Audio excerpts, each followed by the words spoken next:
Mukhang tuluyan ng iniwan ng kanyang partner ang social media personality na si Sander Ford.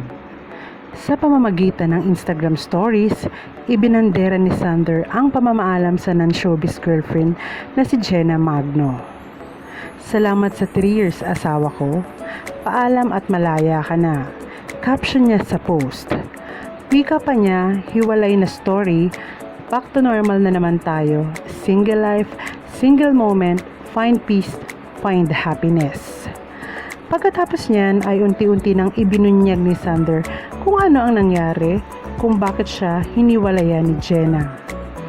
Tila ipinahawatig niya na mas pinili ng kanyang partner ang lalaking nakakausap umano nito. Cheat po ba tawag sa kayo pa pero may iba na siyang ginusto at kinakausap, at kahit may anak na kami, mas pinili niya yung ibang tao kaysa sa amin ng pamilya niya? Saad nito. Hindi na pinangalan ni Sander kung kanino siya ipinagpalit, pero sinabi niyang kaibigan niya ang bagong kagustuhan ni Jenna. Bakit ganun, babe Jenna? Sa dami mong gugustuhin, magugustuhang tao, bakit yung kaibigan ko pa? With crying heartbroken emojis, tanong niya. Dagdag pa niya sa serye ng post, ang ahas minsan nasa gubat, minsan nasa tahanan lang, pinatira mo tapos aahasin ka pa. With crying snake emojis. Sa huli, may pakiusap si Sander kay Jenna.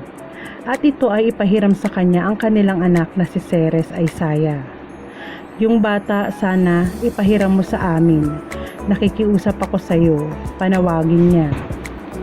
Kung maaalala, June last year nang unang hiwalayan ni Jenna si Sander dahil sa issue ng di umano'y paniningil ng huli ng pera sa kapwa SOCMED personality na si Christian Mark Gray. Kung matatandaan naman, nang ibinandera ni Sander noong September 2022 ang pagbubuntis ni Jenna sa panganay nilang anak at isinilang ang bata noong December 29 sa kaparehong taon.